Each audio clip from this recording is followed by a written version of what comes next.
Hey guys, welcome back to the Wild Wrestling Channel. I am your host, Seth. Today, I'm going to be ranking every single Saturday night's main event so far since it returned back in 2024.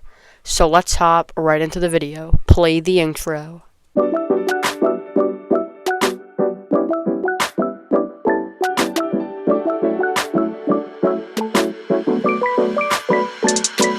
At number 5, we have Saturday night's main event in July. This is the one that Goldberg had his retirement match against Gunther. This one, I'm going to be honest, was a horrible Saturday night's main event. I don't really blame it on Goldberg. I just think that, personally, in my opinion, the matches weren't very good. When you had some of like Randy Orton and Drew McIntyre was kind of just setting up that tag back to SummerSlam. Solo's killing Jimmy Uso pretty just all the matches were not very good, and they were kind of just pretty and it was kind of just I think it kind of got overshadowed by how good Evolution was, and it was the beginning of it was during in the middle of All In, the end of the main event of All In Texas, which was phenomenal between Hangman Adam Page and Jon Moxley. So I think people were also kind of distracted watching that. So I'm gonna be honest. Goldberg, I think it was a great retirement match, and they also cut off his retirement speech, so I just think the show was a mess, and I'm just saying the show was not very good in my opinion. So no disrespect to Goldberg or no disrespect to Goldberg and Gunther and their match, stuff like that, but I just think the show just was not very good.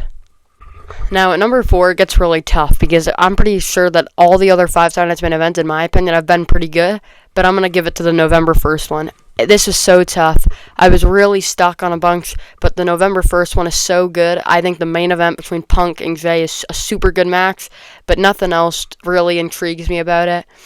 All the matches were very, very solid. I just think it was a very good show, don't get me wrong, and I definitely think that the matches were good, especially because we had like Jade Cargill winning and Dirty Dom and Rusev and Cody Drew. Like, all the matches were good. It's just so tough to pick from, and because it's the newest one, I just think it was a little weaker than the other ones. But I'm gonna be honest, the one that I have at 3 and this one will definitely be interchangeable. Like I said, this was very hard. This was a very hard decision because all the matches on here were so good, and I really enjoyed the show. It had a great set and everything. But I think some of the other ones on the list were just a little better. But the show was very, very good. And the one that I am flip-flopping it with, that I keep flip-flopping in my head and you can do at home, is my number 3, the Saturday Night's main event in January. This one, just like the one in November 1st, in my opinion, is just very, very solid. Had a lot of good matches on the card, and had that great Jey Uso and Gunther match where everyone just wanted Jey Uso to win so bad. It was a week before the Royal Rumble, so some people might have thought it was a little annoying, but I just personally thought the whole show was very, very good. We had some great matches on there, and I think it ran very smoothly. It wasn't really as like annoying. It kind of led smoothly into the Royal Rumble and what we could kind of expect. But I just thought this show was very good.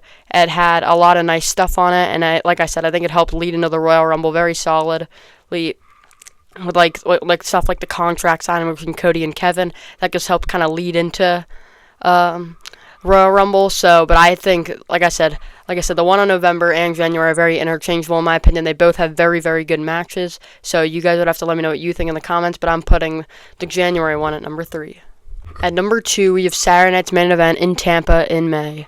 This show was very good in my opinion. I mean, from Bronson Reed returning and joining the Vision, to John Cena versus Ron Cena in Tampa, to that steel cage match between Drew McIntyre and Damian Priest, to the main event between Jey Uso versus Logan Paul for the World Heavyweight title, John Cena trying to interfere and ruin wrestling, with Cody Rhodes returning and setting up that tag match with Money in the Bank, and Chelsea Green, I'm pretty sure this was the show, Chelsea Green defeating Zelina Vega to win it was Zelina Vega defeating Chelsea Green, my bad, to winning the Women's U.S. Championship. So like I said, there was so much good action on the show, crazy good matches, and I think there was a lot more impactful stuff. It felt more like a PLE based on, like I said, when you got stuff like some of like how John Cena and Cody Rhodes, like Cody Rhodes' big return, we hadn't seen him since WrestleMania, Bronson Reed joining the Vision, like that type of stuff, in my opinion, was just what makes this better than the others, was just the crazy amount of cool stuff happening, because all the matches on these other shows were good,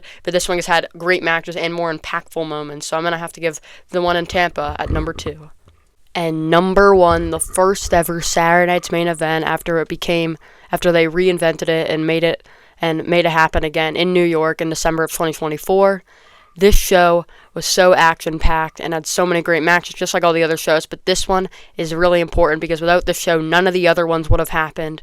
It was the first one in the new remake of Saturday Night's Main Event that made all the other ones that we're ranking possible. And it had some great matches, like that crazy match between Cody and Kevin for the WWE Undisputed title, with the Winged Eagle title that led into a crazy feud. Chelsea Green becoming the first ever WWE Women's United States Champion. We had the triple threat between Gunther, Damian Priest, and Finn Balor. You had Io Sky and Liv Morgan, and Drew McIntyre and Sami Zayn. All of this made such a great show, but like I said, the biggest separator is definitely because it was the first one. It was built up so heavily for months. It was built up like a PLE, just like getting really built up. Like Kevin Owens and Cody Rhodes definitely could have happened at Survivor Series, but they chose to save it until Saturday Night's Main Event, proving how much they were trying to build into the show. So I think the biggest thing is this got built up the most out of any one of them. I'm sorry I keep saying built up, but that's the biggest thing I see, is that they were making the show such to a higher standard. But I think the first one, it was really good, had some great matches, and I think all of that packed together makes it the number one Saturday Night's Main Event. Thank you guys so much for watching. Make sure to like and subscribe. Comment down below if you enjoyed this video, and turn on the bell so you get notified whenever I upload a brand new video. I post every Monday and Friday, and I'll see you guys in the next one. Bye, guys.